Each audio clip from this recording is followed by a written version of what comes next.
Hey guys, Demolisher134 here, and today we are taking a look at the Transformers Generations GDO Voyager class Megatron. This figure is based off of the G2 Megatron toy and is also a repaint of Revenge of the Fallen Bludgeon. Now I have reviewed this mold before many times actually, so I'm not going to go into a huge amount of detail on this figure. I'm just going to show off what's different. So we have obviously a new colour scheme, which is actually really cool. This is G2, so obviously it's meant to be bright. He's got a really cool looking neon green colour scheme with some purple highlights here and there and some silver. Nice big Decepticon symbol on the front. Bit of orange, and honestly I really like the way this vehicle mode looks. The turret can rotate a full 360 degrees. On the underside there's not a lot of obvious robot parts. We have a Decepticon symbol there, and the treads are made of rubber. He has a fairly decent amount of moulded detailing around the tank mode. He does actually look really cool. You can see some more detailing in there. So he is fairly nicely detailed. This little machine gun can rotate 360 degrees as well. He also has the rocket pods on here obviously, and he does look like he can do some damage. You can pull out the turret to reveal his katana, and you can also open up this little piece here and you can pull out a little dagger, and he's also got some really cool gears in there which look really cool when you open it up. To transform Megatron, what we're going to do is you're going to remove the weapons if you haven't already. Then we're going to come underneath here, unpeg all of these tank treads back here, then come around to the front, and we're just going to sort of split this section off here, like so. Pull this down, and it is kind of a pain to do. Okay, we're going to pull that down,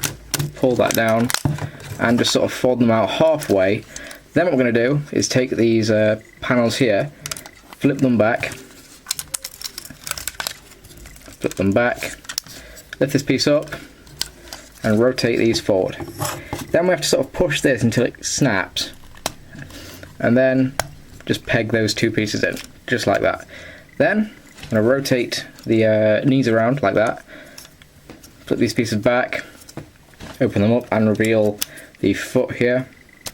Then we can close these pieces back down, do the same on the other side.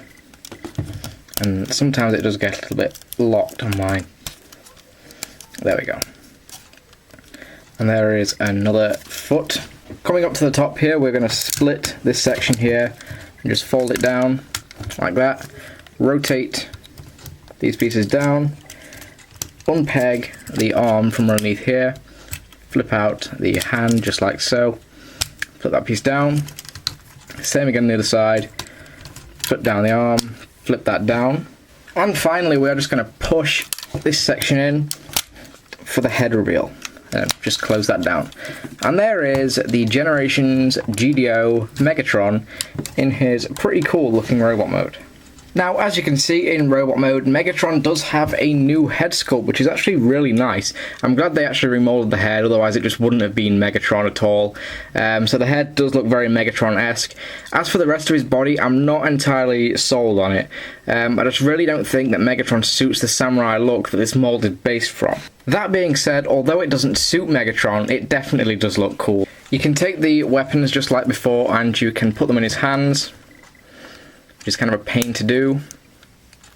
So I can put them in his hands like that, give him the big katana or the dagger, so you can have him sort of armed up. And you can still sheath the weapon. He's got a little bit of a slot here.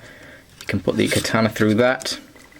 He's also got another slot here, and you can just put the dagger through that if you want. Or, what you can actually do is open this part up again, put the dagger in there, and you can sort of have it like that. You can rotate that if you want.